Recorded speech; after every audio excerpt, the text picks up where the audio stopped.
The brain is a complex organ o pinakakomplikadong bahagi ng katawan at pinakamalaking bahagi. Ug mao ni siya ang magproseso sa atong pagginhawa, pag-iisip at kinukontrol din nito ang ating paggalaw at ang balanse ng ating katawan. Characteristic of brain, complexity o pinakakomplikadong bahagi ng utak at intricate organ na binubuo ng bilyon-bilyong neuron. Functionality mo ni siyang magproseso sa atong lawas, pangunahunaw atong emosyon. Communication, the brain communicates with the rest of the body. Weaknesses o kahinaan na nararamdaman ng ating utak tulad ng headache. Function. Brain function kay ma-define siya as manager that controls and mag-regulate sa majority sa atong brain o body function tulad ng controlling vital function mo siyang mag-control sa atong lawas, temperature, blood pressure, and breathing at iba pa. Next kay ang receiving, processing, integrating, and interpreting all of the information that we receive through our senses like sight, hearing, taste, touch, and smell. Controlling movements, monitoring posture, walking, running, talking, and standing. Involve ang emotion and behavior and thinking. Controlling superior ay mo siyang cognitive skills, memory learning, perception, and each. Parts of brain. Motor cortex, magkontrol sa atong paglihok kung makita siya sa ato ang frontal lobe. Sensory cortex, kay mag-process sa atong temperature, pain, and vision. Broca's area, kay mag-control sa movement of mouth and throat. Brainstem, made up of the spinal cord. Wernicke's area, kay mag-process sa atong pag-unawa sa wika. Cerebellum, the second largest organ. Parietal lobe, key part of your understanding of the world around you. Frontal lobe, the largest lobe in the human brain. Temporal lobe, the second largest lobe. Occipital lobe, responsible for visual perception, including color, form, and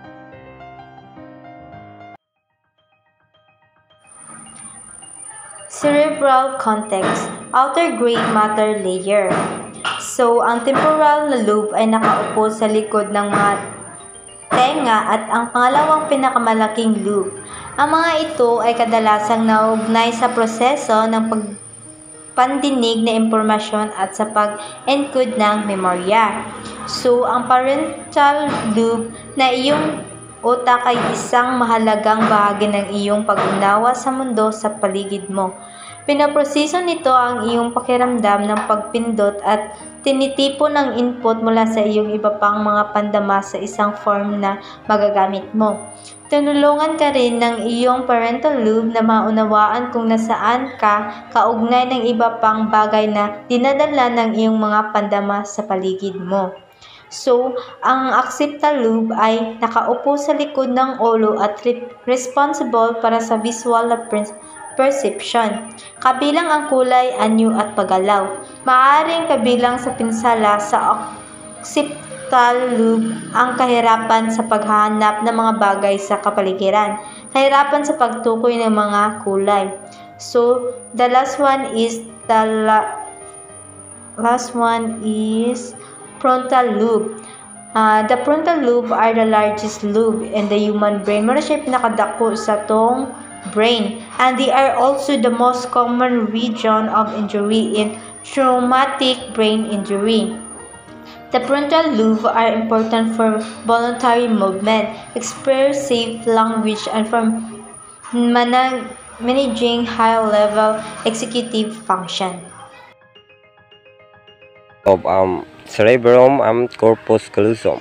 Corpus callosum is the Latin for a through body, and the corpus callosum is the largest connective pathway in the brain, being made up of more than 2,000 million nerves fibers. Very occasionally, a person will be born without corpus callosum. Corpus callosum is the primary commissional region of the brain, consisting of a wide matter tracts that connect the right cerebral hemisphere.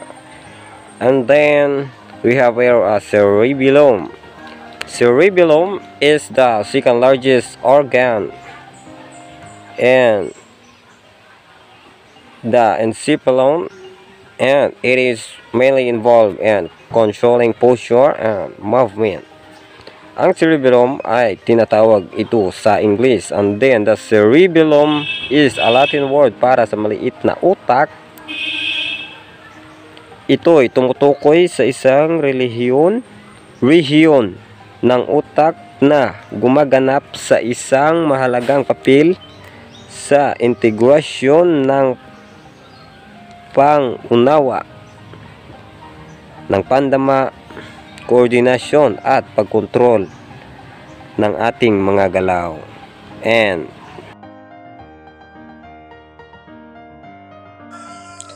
ang CNS, una siya ang pinakaga-function sa atoang lawas ug sa atoang utok. Ang CNS ga-consist siya og duha ka parts. Mao na siya ang brain ug ang spinal cord. Ang brain mao na siya ang center sa atoang thoughts or hunahuna. Mao na siya ang ga-interpret or gasabot sa atoang external environment or sa guwas natong sa atong palibot. Mao na siya ang ga-control sa tibuok natong lawas, sa tibuok lihok sa atong lawas. Ang atoa kunong brain pareho na siya og central computer. Ginasabot niya ang information gikan sa atoang 5 senses. Mao ni siya ang atoang sight, sound, smell, taste, and touch. Pareho pud sa atoang internal organs or sa sulod sa atoang organs pareho anang stomach. Tapos ang spinal cord naman mao na siya ang highway or agianan para mag-communicate ang atoang lawas ug ang atoang utok. Kung ang kung ang spinal cord is ma-injured siya, ang pagbayloanay og information gikan sa atoang ay between sa brain ug sa uban pa nga parts sa atong lawas, ma-disrupted na siya or mabalda. And then ang usa pa gid nga nervous system is ang peripheral nervous system. Mao ni siya ang mga gasanga nga mga ugat nga gikan sa atoang brain ug sa atoang body parts, ay sa atoang brain ug sa atoang spinal cord. Kani nga ugat ga-form na siya og communication between sa central nervous system. Ang peripheral nervous system gi-divide ni siya into two. Mao ni siya ang somatic nervous system ug autonomic nervous system. Ang somatic nervous system ginatawag nato nga skeletal nervous system. Gina-control ni niya ang skeletal muscle sa atoang lawas ug ang permits voluntary action. Example, active kaayo ni ang atoang somatic nervous system kung example gadagan ta, mao siya active kay ni siya kung gasulat ta or gasayaw ta, mao na siya ang active kayo ni ang atoang somatic nervous system, mao na siya ang example sa somatic. Tapos ang autonomic nervous system naman mao ni siya ang movement or action nga involuntary.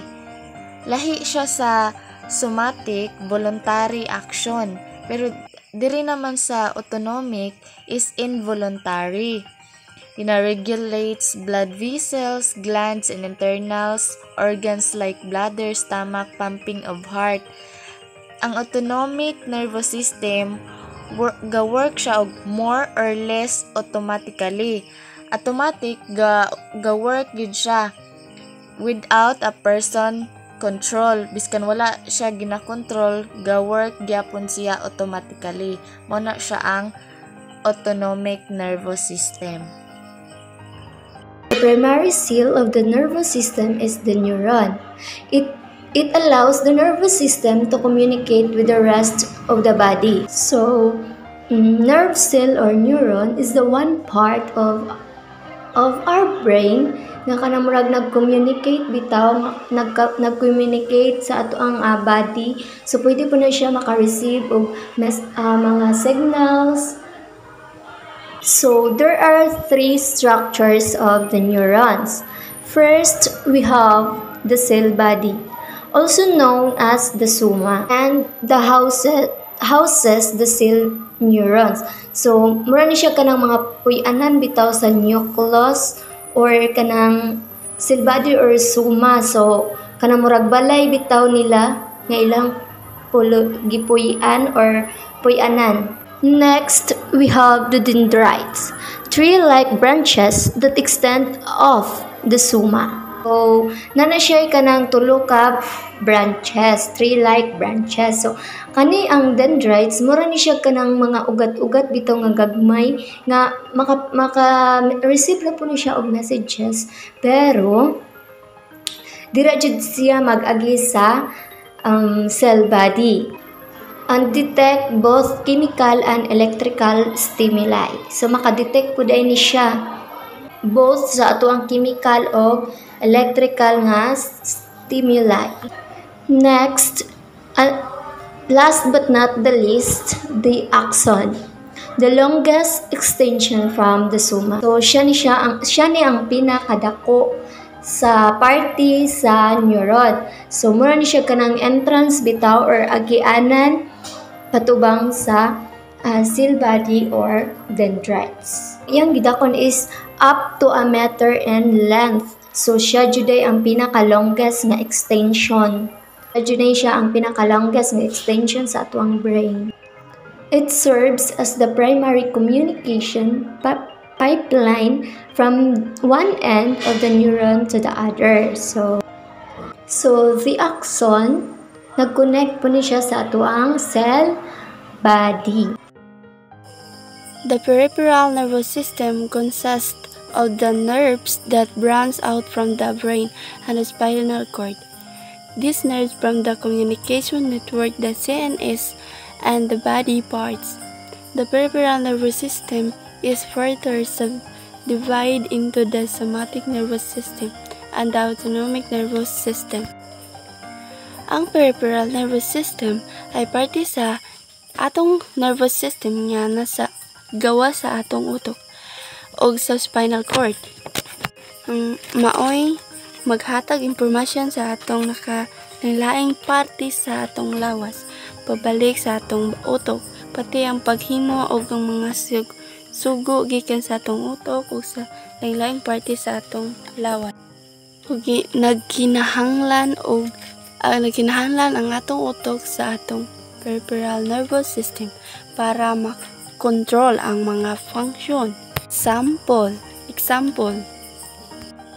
kasama sa mga proseso ang iyong rate ng puso, paghinga, presyo ng dugo nito, at ang pagtanaw sa pagkain sa ating